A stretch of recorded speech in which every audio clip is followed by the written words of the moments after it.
Oh my God. So we're at the strip club. Who did you take with you? Some of the girls when I was at Elmer's Beauty College. I went to Elmer's Beauty College. Oh, okay. And it was right around the corner from there. And they wanted me to go with them. And the girl said, "I'll pay for you, Shirley. Come on." And I went. And she said, "Get some dollars because you're going to need them." I got some dollars. My God. I was embarrassed for him because, it was bad enough. I was late bloomer. Right. You're like, where am I supposed to put this dollar? But you didn't have to worry about where you put it. They had it like shotguns out there. Oh, my God. Oh, my God. I ain't never seen no mess like this before. That's funny. Men was out there with their business all up in the air. And I laughed because I was embarrassed for him. Oh, that's funny. Was that the only time you've been to a strip club? Uh-huh. Really? Mm-hmm. Yeah, okay. I never wanted to go back. They didn't traumatize you, Shirley. Yeah, because I was used to men doing it, but under the cover, not like that. Right. Just all in the open. That's too much for me, too. Yeah, it is. So, so when you got to be grown and so tell me about the beauty school and you doing hair. How did that, what did that turn out? And was that like something you wanted to do? Yeah, that's what I wanted to do, and then it went against me. Why? Because I had dermatitis in my hands as well, and then it turned to chemical got my hand. They would swell up, and then I end up getting 3 shots in each finger. What? I didn't know it was doing that to you. Yes, and I was still trying to make it work. I would double up the gloves, but if any got on me, and every time some did. Right. That's why I can't dye my hair now, because the chemicals. Yeah. And to get on my scalp, it just blow my head straight up. That's because really we shouldn't be putting that stuff on our bodies. No way. That's what I know. No, we shouldn't. That's just how, so it is toxic. Don't be ashamed of who you are. Yeah, that is so true. So, when you got the beauty college and you were doing hair and I did that for about 5 years. I was making good money. I didn't go to sleep till I got me $200 a day. That was good money back then. Yeah, wow. It was. That was better than any job you could have sat at. That's so true. Somebody always ringing and trying to get you, but you had the rest. Right. They want you to go ahead and they don't want you to sleep. They want them Jerry curls. Yes, they did.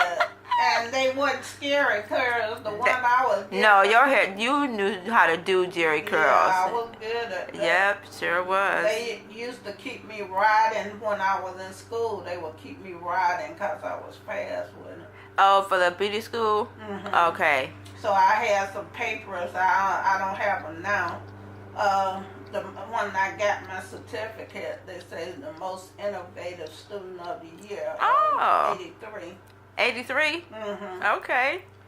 And that's about as far as that went, because my skin was the thing that kept me away from hair. Right. So once you stopped doing that, how did you start working at Tourie's? I started working Tourie's 83 as well. Okay. Right, so you were. I stopped doing hair full time. I started at Tourie's in 1983. Is this before you got married, or when did you get married? I got married in 79 to Jimmy Kill. Oh, okay. We didn't jumped all the way back. Hold on. Yeah, we did. So wait a minute. Let's go back a little bit. So, how does tell you, because this is something your grandkids is really going to want to know. Right. How did you meet your husband? Met my husband. What's his name first? I met Jimmy Kill. Jimmy Earl Kill. I met him in October of 1979. Okay. No, 78. Take that back. Okay. 1978. I married him October on Sweetest Day of 1979. Oh. So how did you meet Jimmy Earl? I met Jimmy Earl killed through my sister Laura Washington. And he was a little different, but so was I. Right. Yeah, but he was a good person. So I said, well, that's what I'm looking for, somebody that's good. What was your first date like with Jimmy? My first date with Jimmy was, we went out, we set up, I don't know if that was the first date, I don't think so. Yeah, we did. We was going out to dinner, not dinner, we was going out to a club. And Jimmy bought a bottle, cold up. I wasn't used to cheap liquor. She clowning you, Uncle Jimmy. And it wasn't cold Doug, it was hot Doug. And I drank some anyway, because that's how I got my courage when I got up to go dance. Right. I was a dancer. Uh-huh. And I got so drunk, I threw up in his car. Oh. I was so embarrassed. I was so embarrassed. That was his love at first sight for you. There you go. Yeah. I say, anybody stay with me after doing that, Right. he got to love me. That's right. That's right. Most people would have kicked you out their car mad because you messed up the car. And not even come back again. Yeah, mad because you messed up the car. Yeah. Either he was crazy or he was in love. So there you go. That's funny. So, after you got married, and what was the wedding day like? It was wonderful. The night before, my sister Georgia, she came over and permed my hair and rolled it up, but we were drinking that night. Uh-oh. So that night, when she did my hair and roided it up, it was swelling coming all around my face. No. And it was swollen the day I got married, but we got married anyway. Oh my, that's a horror story with your hair. It really was. Shouldn't be drinking before the night before. But we shouldn't have did a lot of things. But drinking has always been our worst enemy. Right, that was a part of the celebration. Yes. So that was your little bachelor party. Y'all was drinking and doing hair. Mm-hmm. Did anybody else come over? Just Georgia? No, cause every night we was at somebody's house. Right. I think Laura was there, and Bessie, and Marianne. Okay. Yep. We just had a good time. So when you got married, where did you get married at? At Bessie's house at 4300 room. Everybody got married at Bessie's house. Dang. Yeah, 4300 room. We got married, sweetest day, October 19, 1979. Okay. So after that you're still got little Cecil, and now you and Jimmy. Tell me about your life with Jimmy, and where you guys get your first house when you married? We got our first house on Drake, 6871 Drake, and I was renting there, and Jimmy bought a house at 11222 Charlemagne, and we stayed there for 30 years. Wow. Mhm. Wow. The neighborhood was going down, and It was people time to go. wasn't caring about their properties no more. Even though you can't run from it, because Right. wherever you go, basically, people don't do like they used to do. Mm-hmm. That's so true. But there's so many memories in that house too. Yeah. So many backyard parties I remember going to. And Cecil used to fire off fireworks and stuff back then too. Yeah, it was a lot of memories. Yes, it was. So when so Cecil's not your only child. Tell me who your kids are. My son is Delray Washington. He was born November 11, 1972. And my daughter, Ashley Keel, she was born November 13, 1989. Okay. Am I right? Right, I gotta remember mine too. Yeah. The years go by so fast before you know it. Right. You forgetting a lot of things. Yeah, that's so true. Yeah. So, tell me about, You were born in 87, then wasn't you, Ashley? 87. so you gotta do a streak through the house first. That's funny. I know it. She did. Yes, she did almost, but no, she had her towel. I'm glad. That's funny. So, tell me about your. You were born in 87. 87. Okay. Tell me about your relationships with your kids. Tell me a little bit about Cecil first. Tell me who he is. Well, Cecil, when he was born, I'm glad you did. That's why she in there. Mm-hmm. He was very obedient child. Whatever I told him to do, he never asked questions. He did it. And if I told him we were going to get up on Saturdays and do the yard and this, that, and the other, before I would wake up, he would have it done. Mm. He was a good kid. And I loved him for it. I love them whenever they do something that, that's helping us get along. Mm-hmm. And my daughter Ashley, when she was born, the doctor told me from birth that she had bipolar disorder. Mm.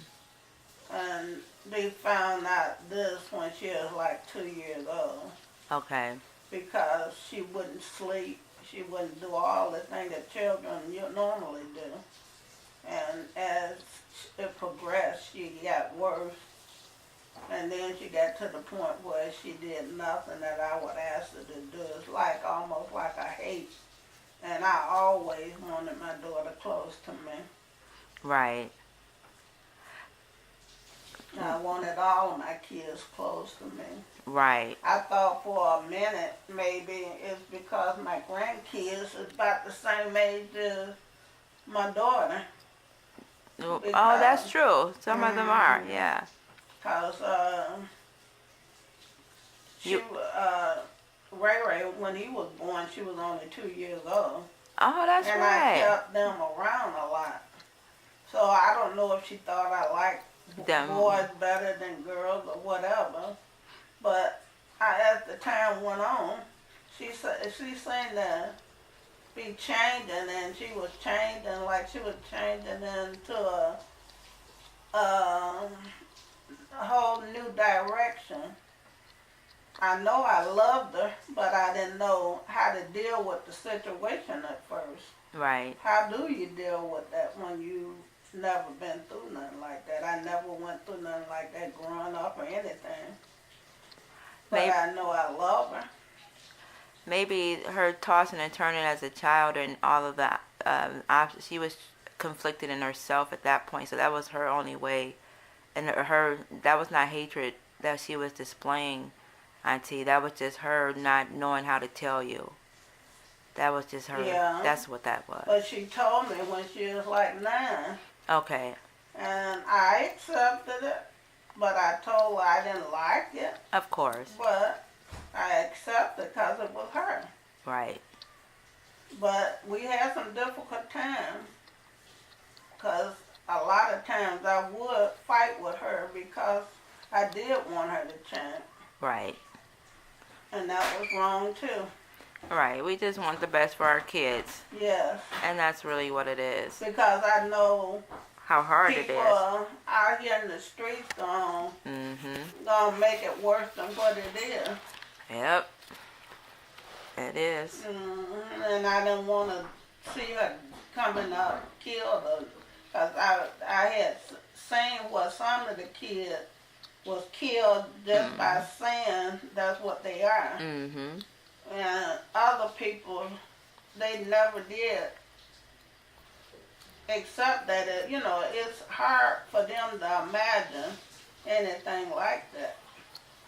Oh yeah. So I understand you completely what you're talking about. Yes. So it is very difficult, but at the same time, yeah, their life is theirs, and you can only love them through it. Mm-hmm. So. Well, I don't went through so much after seeing all these deaths in the family. Mhm. I know there's nothing in life that you can change. It's gonna be what it's gonna be. Mhm. And like I said, I love her. I always love her. And I just pray that she be happy at whatever decision she come to in life. Right. So, how many grandkids do you have? Since you said that they were her age, how many total grandkids do you have, and who are they? 5. You got 5 grandkids. Mm-hmm. And actually 6. Okay. I have Mark Anthony. I have Delray Jr. I have Mark Anthony. I have Shalandra. Well, Mark, Delray, he's 26. Mark is 24. Mhm. And Sassy Shalandra, she's 21. She'll be 22 this year. Okay. And Parrish, he's 10. Parrish, he's 12. Oh wow. Parrish, Deshaun, he's 12. And Devin is 7. He'll be 8 this year. Ah, you remember all that. Mm-hmm. And I have a grandson from my daughter-in-law. Mhm. Marriage. Mhm. And that's Jalen. I've been knowing Jalen since he was 2, so he is mine too. Aw. Mhm. So when you found out you was a grandma for the first time, how did that hit you? What was? Oh, it was just like a moon had rose over. I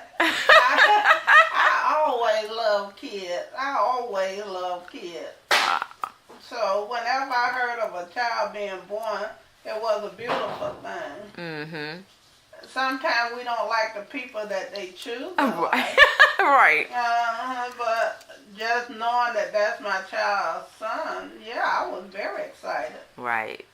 Yeah, I didn't like who he chose to be the mother Mhm. because I wouldn't have never let her in my house. Oh yeah. Mhm.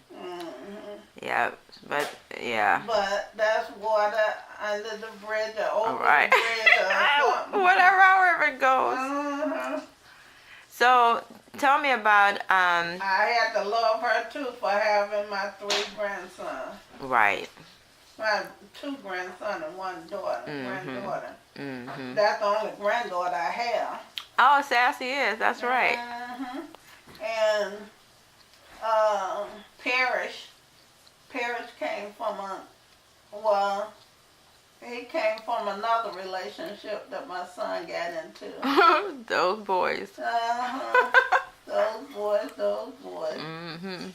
And but I knew it was his.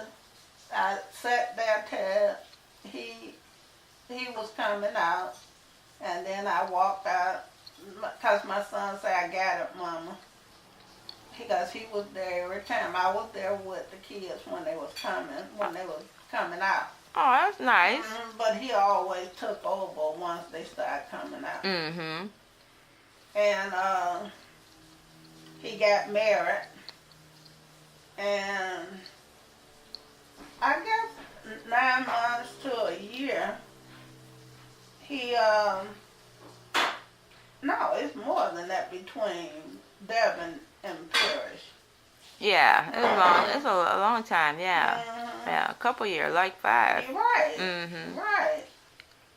Yeah. Anyway, Devin came. I was proud Grandma again. I'm proud of all of them. Mm-hmm. Yep, I love them all. Yeah. So, tell me about, you was a superstar with the MS television, making awareness for MS patients. Yes. Tell me how that started and how that journey has become and how that's changed you. Okay. I was diagnosed with multiple sclerosis in 1998, 99. They started me on medication. I was a positive figure with the MS, and Dr. Kenneth Botese, he's in Shelby Township. He's at 21 Mile and Shana Road. He said, how would you like to be a motivator for MS Society? I said, sounds good to me. I said, anything I can do to help. Mm-hmm. So I started being a motivational speaker. I was that for about 8 years. They would call me when they was, wanted to know something about MS, and I would give them my input when people would call me. They had my number in the book where they could get in touch with me. And so when I had some issues with my house on Charlemagne, my furnace went out. The MS Society, they came out and they was fantastic. They put in me a brand new furnace that cost $6,000. Wow. And they had a lot of things that they did to make my life a lot easier. Mm-hmm. And I thank God for them. And I guess a favor for a favor. Right. I did that for the MS Society. And good things come when you give out good things. Absolutely. So I thank God for it. Mm-hmm. So, and through all of my journey in life, I think about my mom, and I think about whenever you're having bad times, if you look hard enough, there's always something good that can bring you back up, to where you should be. mm-hmm. Mm-hmm. So I never took it as it's not a defeat in my life. It's just something that I gotta go through. Right. And I just thank God that I'm here and I'm still here, and I'm doing the best I can to get through. Right. So tell me, because I don't know really, what is MS and what does it do to you? What does it stop you from doing? Or, yeah. Multiple sclerosis, take my grandson Devin, he can tell you more about it than me. Oh, wow. Multiple sclerosis is a plaque, it's a lesion at the brain. Your body, you can tell your body to do something, but the body don't react to the mind. Oh.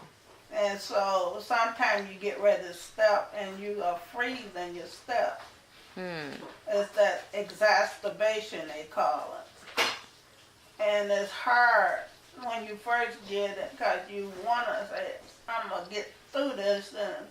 And you just find out that you just have to let it go and let God, because it takes time. Right. For you to just get adjusted to not being able to do it. So it's just that you can't walk, you have to have support when you're walking. Yeah. Okay. And I can't stand up now a long period of time. Okay. So. At first, I worked for the first 3 years. Really? Yes, I worked. I love tourists in 1999. And I did 9 years at Flint Special Services driving hollow. I did that for 9 years. and they wanted me supervisor out there. I said, oh no, I don't want no more of that. Right. So you was working even though you had MS. Yes. That's commendable. I said I was gonna work till I couldn't, and a lot of time it got to me, but I stayed out there and I did it. And sometimes I do 12 hours, to keep me occupied from being at home worrying about it, because it is what it is. Right. That's so true. So, going back to telling me, I want to know about, tell me about your memories of, tell me about individualized, for me, like your mom and your dad, and what type of stature they were, and tell me their names fully, and then tell me, because we talked about it a little bit, but can you tell me, do you know a little bit about their, I know Grandma didn't have a mother, and do you know a little bit about their story? Yes. My mom was born Laura Smith, and she was the daughter of Janie Lou Smith. She was born in, I think, 1923. I have to look that up. Anyway, my mom and my mom died when she was 4 years old. She was poisoned. Wow. And her husband was dating one of the women that we heard, but we couldn't prove that, and they never did go through with it. Oh. But she was poisoned when my mom was 4. And my mom went through a change with her father. Wow. With the molestation. When she was 17. So she said she would never go back south to live. That's why? And she had land down there.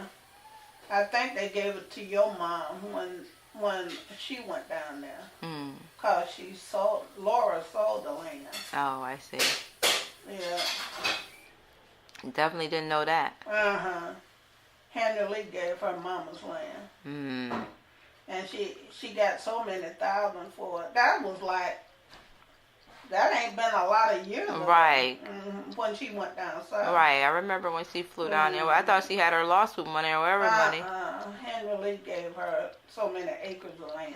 That was mama's. So they didn't consult with the rest of the kids about? That's crazy. But he told me I could have auntie's land, because I always visit Auntie Annie when I went down there. And she had 4 acres of land. So grandma's mother was poisoned. Who raised grandma? So granddaddy was like a pimp? Oh, I see. He slept between 2 women. Oh, okay. Yes, he did. Have you ever met him? No, he was dead before I was born. Do you know how he died? Heart attack. Oh, okay.